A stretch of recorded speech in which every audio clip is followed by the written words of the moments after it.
les petits-enfants de la patrie, avait le peuple. Aujourd'hui, nous allons lever le voile sur la spectaculaire arrestation le 6 juillet dernier, et l'inculpation consécutive du prédateur sexuel connu, le juif Jeffrey Epstein, pour exploitation sexuelle de dizaines de jeunes filles mineures. Un dossier de type fromage qui pue, et bien au-delà. Ah, on est quand même sur des dossiers assez sérieux, là.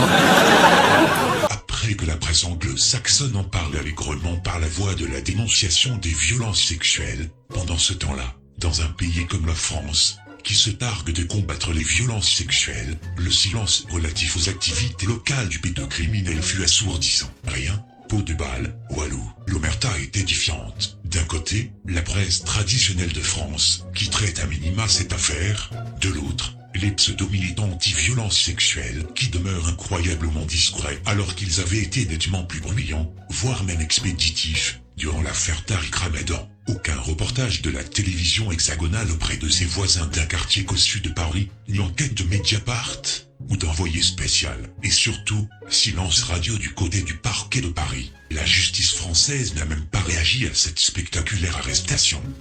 Rien. Nul. Zéro.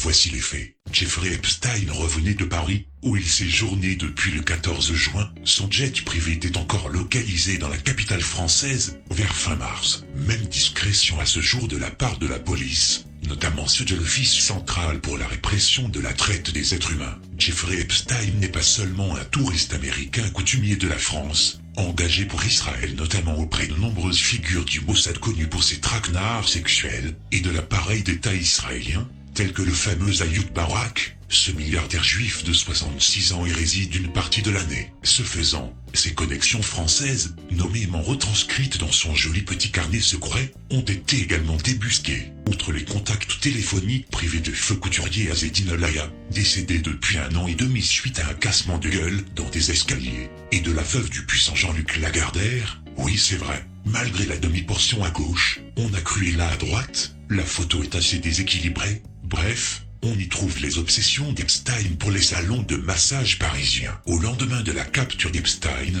le rédacteur anonyme du Parisien s'était contenté, à l'instar de ses confrères ultrasionistes, soit très feignaces, tels que Laurent Saïm, ou craintifs, quant aux implications de l'affaire, d'évoquer un pied-à-terre à Paris. Voici l'adresse exacte, ainsi que les croustillantes pages françaises du carnet secret d'Epstein.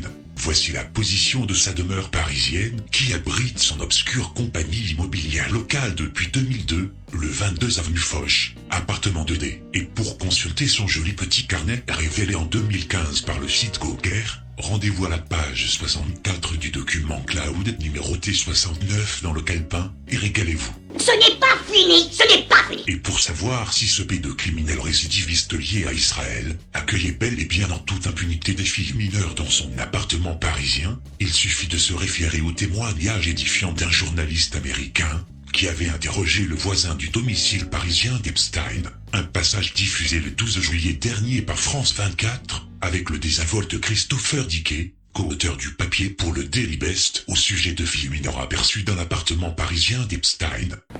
Alors ça, c'est pas bon. En attendant une enquête en cours sur son mentor américain lié au pouvoir israélien, et sur ses 2 associés français, accusés également d'exploitation sexuelle d'adolescentes, cet élément d'information risque de corroborer à la suspicion d'agissements criminels commis sur le sol français par le machiavélique et récidiviste Epstein, notable des hautes sphères atlantistes longtemps proche de Denis Labrute, qui est soupçonné depuis 20 ans d'être lié au Mossad, comme l'affirmait avec force le juif américain Steve Pietchenik, et dont les proches avaient évoqué un exil en Israël, après sa première et très légère condamnation par la justice. Pourtant, entre-temps, des désinformateurs favorables à Israël et actifs sur les plateaux télé ou les réseaux sociaux, tels que la féministe hystéro Stéphanie Lamy, avaient tenté d'occulter les nombreuses connexions sionistes et israéliennes du communautariste Epstein. Plusieurs éléments d'information exhumés des archives de la presse en ligne peuvent permettre de corroborer l'identification d'un ancien réseau israélien placé autour d'Epstein, transitant par le Canada et le Congrès juif mondial. Cet Américain titulaire en bon espion allait savoir, de différents patronymes et d'une résidence saoudienne si l'on croit son passeport étranger, dont le pays est passé sous silence par la justice et les médias américains. Le premier exemple, c'est celui de la demeure dans laquelle des viols ou des abus sexuels ont été commis par Epstein, selon plusieurs accusatrices, appartenait à un oligarque juif américain proche d'Ariel Sharon et cofondateur en 91 d'un club occulte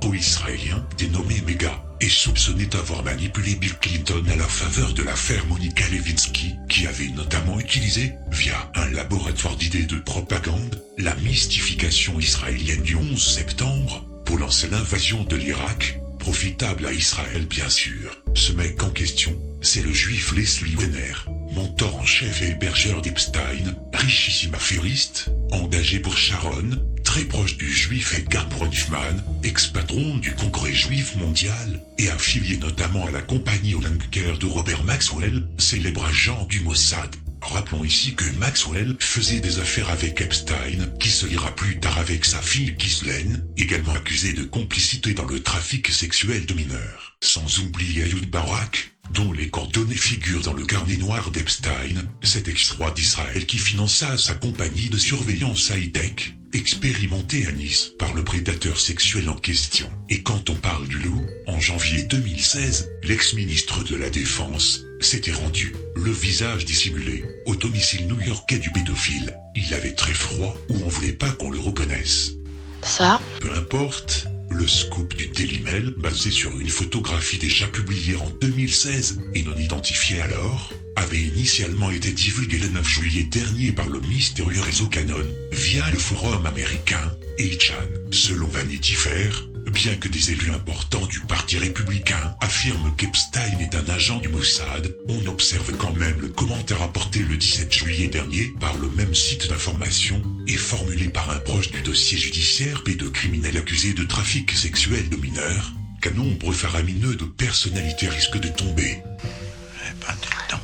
La justice a donc ordonné la publication dans les prochains jours de 2000 pages sur l'affaire Epstein, mise sous scellé en 2015. Ces documents contiennent notamment les noms de personnalités haut placées à travers le monde, ayant utilisé les services du réseau pédocriminel mis en place par Epstein, et Ghislaine Maxwell, la fille de l'agent du Mossad, Robert Maxwell. Ce n'est pas fini, ce n'est pas fini. Et vu qu'il n'y aura aucune raison de ne pas continuer, on s'apercevra que ce pédocriminel lié à Israël s'était récemment rendu au Maroc, en quittant son domicile parisien. Et c'est une information qui ne manquera pas d'être passée sous silence par les presses conjointement, sous contrôle de France et du Maroc. Entre 2002 et le printemps 2019, Epstein s'était plusieurs fois rendu au Maroc, un pays réputé pour sa pédocriminalité, notamment en partant de Paris. Preuve en est, un dernier aller-retour Paris-Rabat, étape de séjour depuis 2002, à la date du 25 avril 2019. Alors ça, Grâce à un drone téléguidé en survol, on y observe des captures de Little St. James, l'île privée des Caraïbes où Epstein a abusé d'adolescentes. Grâce au manifeste de vol, nous savons désormais qu'il invitait régulièrement diverses personnalités de la politique et des médias, dont certaines participaient à ses orgies, sur son île privée, illustrant l'étrangeté, digne d'un film d'horreur, et montrant aussi la présence saugrenue d'une ambulance, pour une minuscule île de 0,3 km².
hexagonale continue, et tandis que les frasques de François de Rugy occupent démesurément le devant de la scène médiatique, comme s'il s'agissait là du scoop du siècle, l'affaire Epstein et ses nombreuses connexions israélo-mafieuses demeurent passées sous silence par tous les principaux acteurs de la vie publique, militants, associatifs inclus, même au sujet du rôle clé de ces deux Français liés au réseau pédocriminel d'Epstein, tels que Jean-Luc Brunel et le juif Claude Haddad. Brunel fut longtemps l'associé français emblématique d'Epstein, ex-chasseur de mannequins entre Miami et Tel Aviv, qui fut notamment accusé d'envoyer via des visas facilement obtenus auprès du gouvernement américain des filles mineures du monde entier, parmi lesquelles des Françaises, à son camarade de longue date et financier dans un double but, satisfaire son appétit sexuel et servir d'appât à diverses personnalités gravitant autour d'Epstein, basées au milieu des années 90 dans la fameuse Trump Tower de New York, possédée par Denis Labrute, alors projet admiratif d'Epstein depuis 87, Brunel, le globe-trotteur accusé de pédophilie, qui tente aujourd'hui de nier son lien ancien et intime avec Epstein, a une spécificité. Il est l'un des rares à avoir visité Epstein en tôle, comme en atteste ce document, issu de l'administration carcérale de Floride, et révélé initialement en juillet 2009 par le détective privé, José Lambier. Brunel possédait depuis 88 un restaurant chic très prisé par le Gotha Culture mondain, situé exactement à 350 mètres du domicile parisien d'Epstein et à 550 mètres d'une résidence que nous allons découvrir plus tard. Cet établissement a depuis changé de gérant en 2004, mais la connexion israélienne n'empêche de perdurer. De même que Brunel avait domicilié sa compagnie de mannequins à Tel Aviv, le nouveau patron du restaurant, lié d'amitié avec l'autre fou furieux judéo-zionard, Gilles Taïeb, coopère étroitement et discrètement avec l'ambassade israélienne. Et cerise sur le gâteau, ce restaurateur propose à ses clients d'utiliser le parking de la demeure d'Epstein. Ah quand même, ça meurt pas, hein. Le nom du restaurant et sa famille en charge depuis 15 ans, c'est Bellini, un lieu fréquenté par le vedette de cinéma et dirigé par le juif Bernard Assous, un partenaire culinaire, notamment en 2017, 2018 et 2019, du Fonds social juif unifié et de l'ambassadrice d'Israël, usant du parking du 22 avenue Foch. Ce restaurant avait été ouvert en août 88 par Brunel, selon Paris Match publié cette année-là. Mais revenons de plus près à Brunel et ses connexions, présenté dans un reportage de CBS, datant de plus de 30 ans, comme un harceleur et agresseur sexuel, notamment de femmes mineures, qui désiraient faire du mannequinat. Brunel, très porté sur les jeunes filles d'Amérique latine, avait ouvert grâce au pognon d'Epstein, une nouvelle agence de mode, dont les antennes étaient basées à New York, Miami et surtout Tel Aviv. Son assistant était donc le juif Claude Haddad, appelé aussi Claude Acier Haddad, un célèbre agent également accusé d'abus sexuels via l'usage de drogue, et dont la particularité était son refus pour ce mec d'origine tunisienne d'être considéré comme un arabe, au point de préciser être juif. L'une des accusatrices de l'affaire Epstein avait notamment dénoncé en détail Brunel au tribunal pour des abus sexuels commis à son encontre vers 2000 et 2002 aux États-Unis, mais aussi à Paris et dans le sud de la France. Le pire selon cette femme dénommée Virginia Roberts, c'est d'avoir vu 3 Françaises de 12 ans débarquer à Palm Beach, en guise de cadeau d'anniversaire pour Epstein, être sexuellement abusées et retourner dès le lendemain en France, vite fait bien fait. Toi, un peu le genre de mec.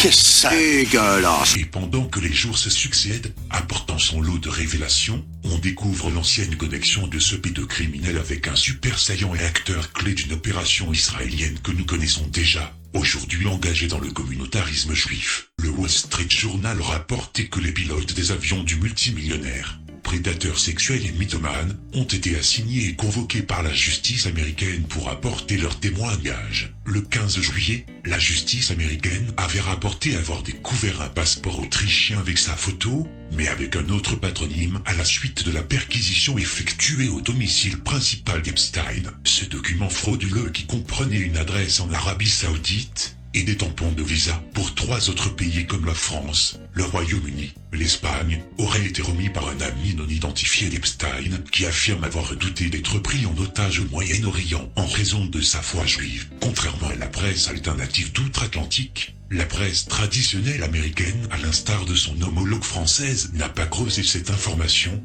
notamment les circonstances exactes pour pouvoir obtenir un tel passeport contrefait. Mais il est essentiel de saisir le dénominateur commun des vastes réseaux d'Epstein, c'est l'engagement pour Israël comme toujours. Ces trois personnages, compagnons de route de la mouvance judéo-zioniste, ont étroitement fréquenté le pédocriminel, comme l'atteste son carnet secret. Le juif Henry Kissinger, ancien diplomate, membre de la commission trilatérale comme Epstein, criminel de guerre et comploteur d'État longtemps membre du comité de direction du groupe occulte Bilderberg, cofondateur du conspirateur Safari Club, et co-administrateur de l'association israélienne qui avait récemment récompensé Reporters sans frontières. La journaliste Barbara Walter, souvent présentée comme la femme la plus importante de l'histoire du journalisme télévisé. Sa particularité est d'avoir décroché après le 11 septembre, le pseudo-scoop de l'entretien avec un frère de Ben Laden, et mené les interviews exclusives de 2 ministres israéliens, durant les accords de Camp David, avec lesquels elle avait eu une histoire d'amour. Et enfin, un mec que certains auront reconnu à l'instar de Kissinger, celui qui a permis de par le poste qu'il occupait alors, la délivrance vers 86, juste un an avant son expiration, du faux passeport autrichien au jeune Epstein alors âgé de 33 ans. Le juif Ronald Lauder, patron ultrasioniste du Congrès juif mondial, mécène du Mossad, co-architecte du 11 septembre, vieux complice de Kissinger, soutien de l'organisation militaire et américano-sioniste qui avait préparé le 11 septembre, et ex-ambassadeur en Autriche, avec l'assistance du puissant diplomate juif Félix Bloch, autre proche de Kissinger, de mai 86 à octobre 87. Ce n'est pas fini, ce n'est pas fini. On va continuer à alourdir le dossier de ce pédocriminel malfaisant, car on va s'intéresser à son petit voisinage. Comme on le sait, il avait acquis une vaste et fastueuse résidence parisienne au printemps 2002 à une adresse connue. Son voisin d'en face, à 5 minutes à pied ou plus, au 41 avenue Foch, c'est le propagandiste sioniste, le juif Eli Barnavi, alors ambassadeur d'Israël, qui fut nommé par le gouvernement d'Ayub Barak, pote et client d'Epstein. Oh putain, l'enculé. Donc, on va résumer cette situation. Trouvez-vous normal que, depuis 17 longues années de présence épisodique sur le sol français, sans jamais avoir été inquiété par la justice locale malgré sa condamnation judiciaire américaine de 2008, un pédocriminel considéré comme un agent du Mossad par d'importants élus républicains, demeurait dans la même rue que la résidence formellement affectée au premier représentant d'Israël. Une sulfureuse rumeur, esquissée dès le mois de mars 2000 par le New York Post, est désormais reconnue comme une réalité, telle que Jeffrey Epstein roule bien pour le Mossad, et cette fois, l'auteur de cette validation sera difficilement accusé d'antisémitisme par les habituels aboyeurs du débat public hexagonal et inférieur de la pensée. Il s'agit de Zev Shalev, un journaliste israélien de 30 ans de carrière, passé entre autres par la chaîne d'information CBS News, et né à Tel Aviv. Shalev avait publié le week-end dernier une enquête édifiante co-écrite avec la chercheuse américaine Tracy McElroy sur un angle jamais abordé par la presse française. Le lien secret incluant Epstein et unissant Israël, oligarque russe proche de Poutine, Trump, Blackwater et les nouvelles startups en vogue de cybersécurité. Le papier revient notamment sur le partenariat financier et technologique entre Epstein et Ayub Barak, à travers une intrusive application sécuritaire pour smartphone, qui s'avère actuellement expérimentée à Nice, en conséquence du mystérieux attentat survenu le 14 juillet 2016. L'article rappelle également la dernière arrestation accablante du lobbyiste pour détention de pédopornographie, pédophile et ex-journaliste Georges Nader, cet homme d'affaires libano-américain lié dès l'année 96 à Bibi le boucher de Gaza, mais aussi proche de Ronald Lauder. Dans son papier, Shalev, qui avait interviewé dans le passé plusieurs dirigeants israéliens, indique avoir obtenu la confirmation qu'Epstein travaillait effectivement pour les Israéliens. Quand on lui demande des preuves, Shalev a répondu qu'il ne révèle pas ses sources, mais qu'il s'agit de quelqu'un en position de savoir. Les deux co-auteurs de l'enquête, Shalev et McElroy, ont d'ailleurs réalisé une vidéo particulièrement instructive et agréablement décontractée en 2 parties, pour raconter en détail le cheminement de leur investigation relative à la vie secrète de Jeffrey Epstein.